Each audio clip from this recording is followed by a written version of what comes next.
வணக்கம் அன்பர்களே. இன்றைய பதிவு 2024 வருடத்துக்குரிய மே மாதத்துக்குரிய ராசி பலன்கள்.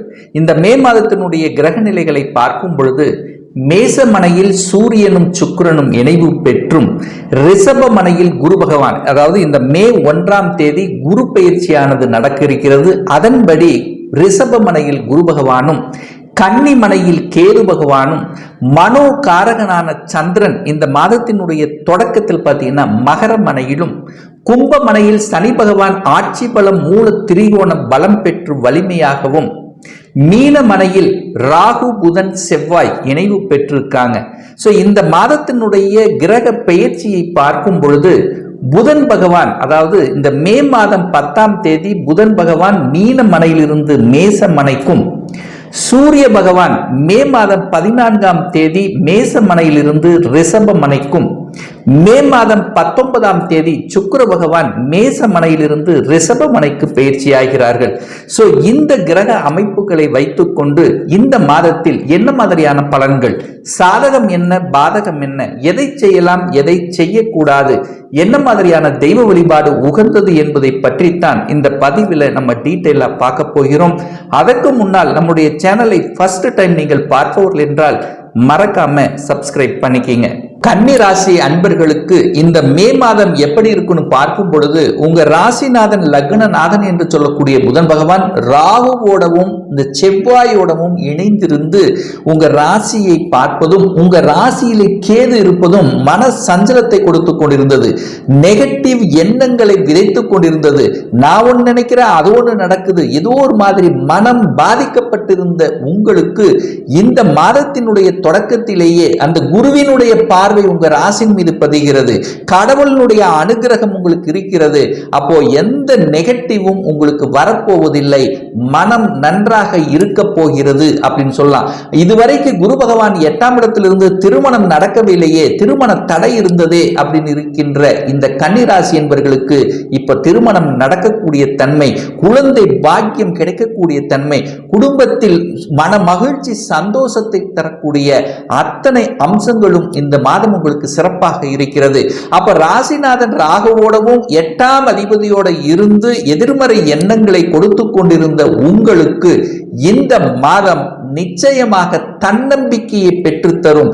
உங்களுடைய முயற்சிகள் அனைத்தும் பலிதமாக கூடிய தன்மையில் இருக்கிறது. 2ஆம் அதிபதியாக இருக்கக்கூடிய சுக்கிரன் 8ல போய் மறைஞ்சிருந்தார் அல்லவா, அப்ப தனம் கொடுக்கல, குடும்பத்துக்கு ஒரு காசு பணம் இல்லை, எவ்வளவு சம்பாதிச்சாலும் அது விரயமாக போய்கொண்டிருந்தது, கணவன் மனைவிக்குள்ளேயே சின்ன சின்ன சலசலப்பு இருந்து கொண்டே இருந்தது என்கின்ற இந்த கன்னிராசி அன்பர்களுக்கு நிச்சயமாக இந்த மாதத்தினுடைய பிற்பகுதியில் அந்த 2ஆம் அதிபதியாக இருக்கக்கூடிய சுக்கிர பகவான் 9ஆம் இடம் என்கின்ற பாக்கியஸ்தானத்தில் அமர்ந்து கொண்டு ஆட்சி பலத்தோட வலிமையா இருக்கார். அப்ப நிச்சயம் பொருளாதாரம் சார்ந்த விஷயத்தில் இருந்து வந்த பிரச்சனைகள் விலக இருக்கிறது. பணம் பொருளாதாரத்தில் ஏற்றத்தை கொடுக்க இருக்கிறது. அந்த சுக்கிரனுங்கிறது கையிருப்பு பணக்காரர். உங்க பாக்கெட்ல ஏதாவது ஒரு ரூபத்தில் பணம் வந்து சேரக்கூடிய வாய்ப்புகளையும் சந்தர்ப்பங்களையும் நிச்சயமாக ஏற்படுத்தும். 3ஆம் இடம் என்பது முயற்சியை குறிக்கக்கூடிய இடம், தைரியத்தை குறிக்கக்கூடிய இடம். சோ இது நாள் வரையில் அந்த சனி பகவான் அந்த 3ஆம் இடத்தை பார்த்து கெடுத்து கொண்டிருந்தார். அது ஒரு முயற்சி இல்லை, எதிலையும் ஒரு சோம்பேறித்தனமாக இருந்தது. நாளைக்கு செய்யலாம், அடுத்த நாள் செய்யலாம், இப்படி தடைபட்டு கொண்டிருந்த விஷயங்கள் எல்லாமே இப்போ இந்த மாதத்திலிருந்து எடுத்து செய்யக்கூடிய சந்தர்ப்ப சூழ்நிலைகளை நிச்சயமாக உருவாக்கும். ஏன் சொல்ற அப்படின்னா அந்த குருவனுடைய பார்வை அந்த 3ஆம் இடத்தின் மீது பதிகிறது.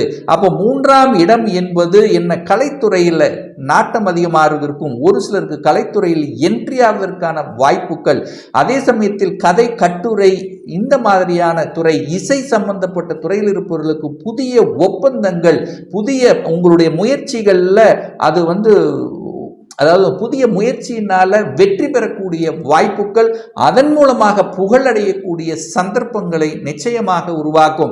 4ஆம் அதிபதியாக இருக்கக்கூடிய அந்த குரு பகவான் இதுவரைக்கும் 8ல போய் மறைஞ்சிருந்தார்லவா, தாயினுடைய உடலத்தில் பிரச்சனை இருந்தது, தாய் சொத்துக்கள் சார்ந்த விஷயத்தில் பிரச்சனை இருந்தது, இடம் சார்ந்த விஷயத்தில் விற்பனையாக இருந்தது.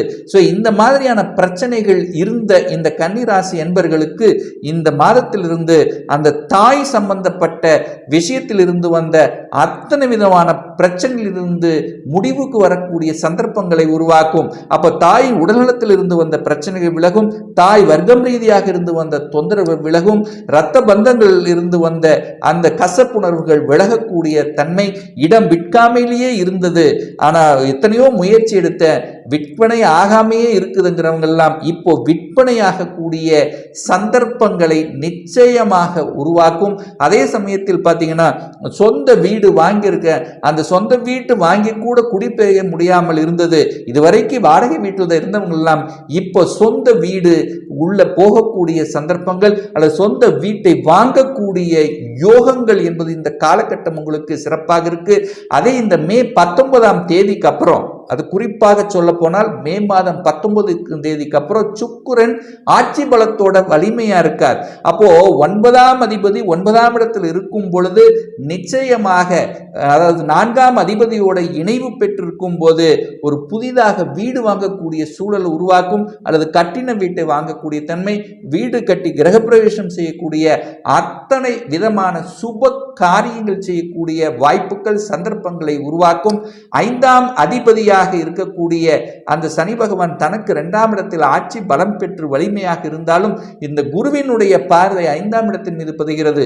அப்ப கடந்த சில வருடங்களாகவே பூர்வீகம் சார்ந்த விஷயத்தில் தொந்தரவுகள், பிரச்சனைகள், சொத்து பிரச்சனை, பாக பிரச்சனை, இந்த மாதிரி இருந்த விஷயங்கள் அத்தனையும் குலதெய்வ வழிபாட்டுக்கே போக முடியல, குலதெய்வமே யார் என்று தெரியல அப்படின்னு இருந்தவர்களுக்கெல்லாம் இப்போ இதுதான் நமக்கு குலதெய்வம் என்று அடையாளம் காட்டப்பட்டு அங்க போய் வழிபடக்கூடிய சந்தர்ப்பங்களை உருவாக்கும். பூர்வீகம் நன்றாக இருக்கக்கூடிய அமைப்பு, குழந்தைகள் நன்றாக இருக்கக்கூடிய அமைப்பு, குழந்தைகள் தன் பேச்சு கேட்கல, குழந்தை ஒரு இடத்துல நம்ம ஒரு இடத்துல இருந்தவங்க எல்லாம் இப்போ ஒன்று கூடக்கூடிய சந்தர்ப்பங்கள், குழந்தைகளுடைய படிப்பு சார்ந்த விஷயத்தில் இருந்து வந்த தடைகள் விலக இருக்கிறது. குழந்தை என்ன படிக்கணும்னு ஆசைப்பட்டிருந்தாங்களோ அந்த ஆசையை நிறைவேற்றக்கூடிய தன்மை, எந்த காலேஜில் போய் படிக்கணும் என்று விருப்பப்படுகிறதோ அந்த காலேஜ் கிடைக்கக்கூடிய தன்மைகள் நிச்சயமாக இருக்கும். ஏன்னா அந்த கடவுளினுடைய அனுகிரகத்துக்கு சொந்தக்காரன் அந்த குருவே அந்த 5ஆம் இடத்தை பார்க்கறதுனால குழந்தைகளினுடைய ஆசைகள் அத்தனையும் பூர்த்தியாகக்கூடிய வாய்ப்புகள். சனி பகவான் 6ஆம் இடத்தில் இருக்கார். ஒரு பாவ கிரகம் 6ஆம் இடத்தில் இருப்பது சிறப்பு.